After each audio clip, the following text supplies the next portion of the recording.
Bienvenue à la section 5 de notre série éducative sur le code de pratique pour le soin et la manipulation des équidés. Dans cette section, nous allons traiter des recommandations et des exigences relatives aux soins des chevaux dans les parcs d'engraissement. Les parcs d'engraissement sont des installations d'alimentation centralisées où les animaux sont nourris avec des mélanges d'aliments concentrés afin d'atteindre efficacement un poids cible avant l'abattage. D'autres sections de ce code peuvent également s'appliquer à l'industrie des parcs d'engraissement, sauf indication contraire. Nous allons commencer par la section 5.1 sur la manipulation des chevaux lors du chargement et du déchargement. Les chevaux à destination et en provenance des parcs d'engraissement sont transportés en groupe, ce qui signifie qu'ils ne sont pas attachés dans des stalles individuelles ou entravés, et sont, le plus souvent, chargés en groupe plutôt qu'individuellement. Les sections 6.2 et 8.2 abordées plus loin dans cette série couvrent le comportement et la manipulation des animaux, ainsi que d'autres conseils sur le chargement et le déchargement. Des installations bien conçues sont la clé d'une manutention peu stressante, et les aspects les plus importants de toute installation de manutention sont le revêtement et l'uniformité du sol. Le code exige que le sol de l'enclos de retenue soit bien égoutté et non glissant. En effet, les chevaux risquent de se blesser lorsqu'ils glissent ou tombent. Exemple de sol non glissant, montré ici. Surface recouverte de sable, de terre, mais non de boue, béton marqué ou rainuré. Lors de la conception ou de la rénovation d'une installation, assurez-vous que les parcs d'attente temporaires, où les chevaux demeurent moins de 24 heures, comptent au moins 7,6 à 9,1 mètres carrés par cheval. Les portails, les allées et les parcs d'attente devraient être uniformes et exempts de saillies ou de protubérances. La clôture des allées devrait être construite à la même hauteur que la clôture des enclos et des parcs, 1,7 à 1,8 mètres de haut.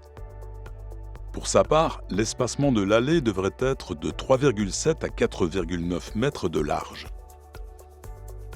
Et les chutes pour le passage de chevaux en file indienne qui sont dotés de côtés pleins devraient avoir une largeur minimale de 81 cm, une hauteur minimale d'1,8 m et d'un espace d'environ 30 cm au bas des côtés permettant l'écoulement des liquides.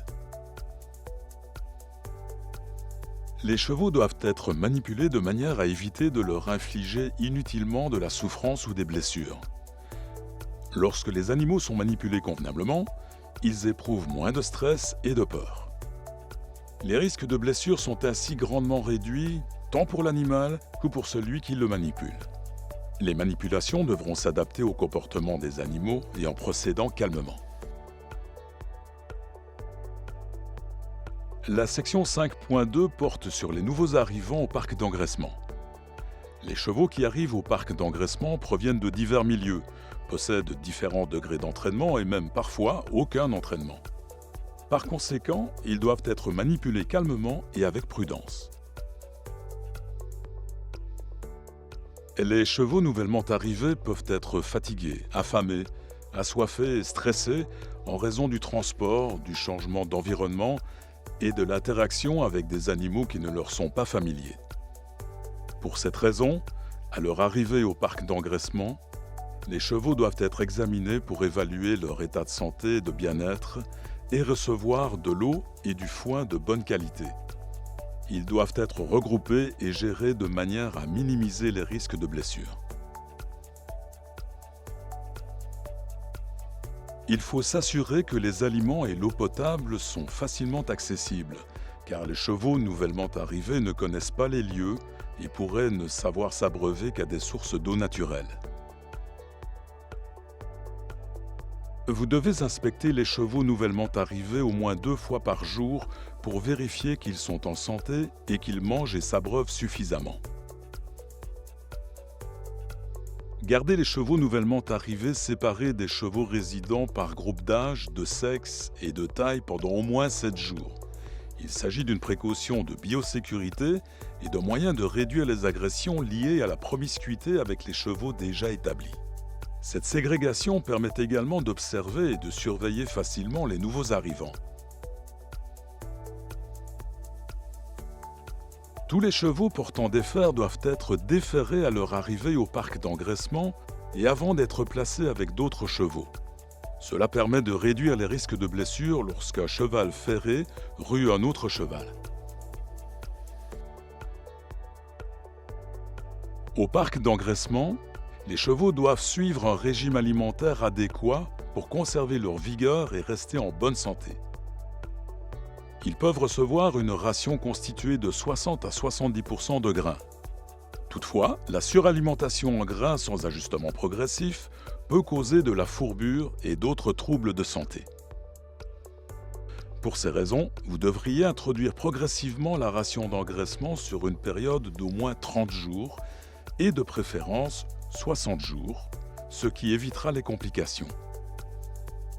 Comme avec tous les chevaux, il est fortement recommandé de consulter un nutritionniste ou un vétérinaire pour élaborer un régime alimentaire.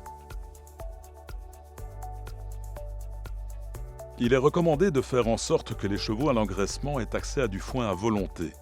Au minimum, ils doivent avoir accès chaque jour à du foin exempt de toute trace visible de moisissure et contenant le moins de poussière possible. Assurez-vous que les chevaux aient des aires d'alimentation suffisamment grandes en augmentant le nombre ou la taille des aires d'alimentation existantes et en redistribuant les groupes afin de minimiser la compétition entre les individus. La régie des soins de santé et la désinfection sont particulièrement importantes dans les parcs d'engraissement. Vous trouverez ci-dessous une liste des exigences permettant d'assurer le maintien efficace de l'état de santé dans les parcs d'engraissement. Vous trouverez de l'information supplémentaire non incluse ici à la section 4. Les propriétaires de parcs d'engraissement doivent établir et maintenir une relation vétérinaire client-patient, RVCP, avec un vétérinaire praticien. Cette pratique fait d'ailleurs maintenant partie de la loi au Canada. Votre vétérinaire peut vous fournir plus d'informations sur l'établissement d'une RVCP. L'élaboration d'un plan écrit de biosécurité et de gestion des maladies doit être faite. Ce plan sera par la suite mis en place avec l'aide d'un vétérinaire. Des conseils sur l'élaboration d'un plan de biosécurité sont fournis dans le module consacré à la biosécurité de cette série. Les chevaux en parc d'engraissement doivent être observés au moins une fois par jour pour vérifier leur état de santé et leur bien-être. Séparez sans attendre les chevaux qui présentent des symptômes de maladie. Les chevaux des parcs d'engraissement nécessitant des traitements médicaux doivent recevoir les soins nécessaires et porter une marque d'identification. Les chevaux devant être gardés pour une période d'élimination des résidus de médicaments doivent être suffisamment sains et en conditions physiques acceptables pour supporter cette période sans souffrir inutilement. Si cette condition ne peut être remplie, le cheval doit être euthanasié.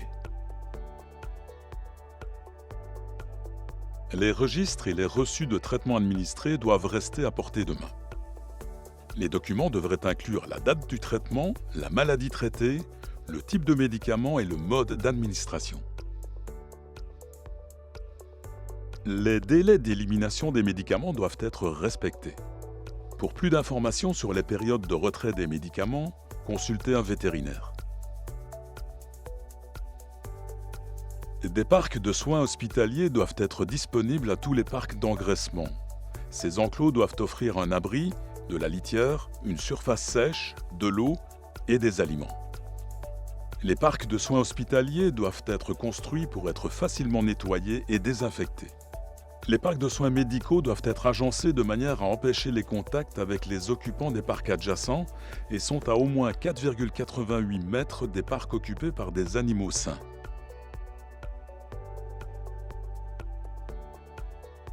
La gestion de la boue est particulièrement importante et peut présenter un défi, surtout à certaines périodes de l'année, par exemple juste avant le gel hivernal ou pendant le dégel printanier.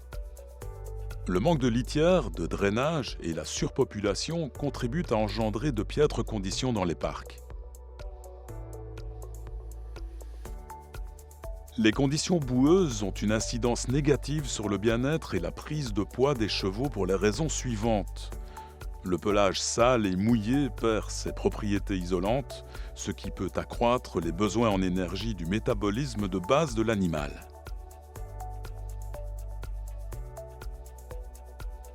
Les animaux réduisent leur prise alimentaire s'ils sont réticents à franchir les terrains boueux pour accéder aux mangeoires.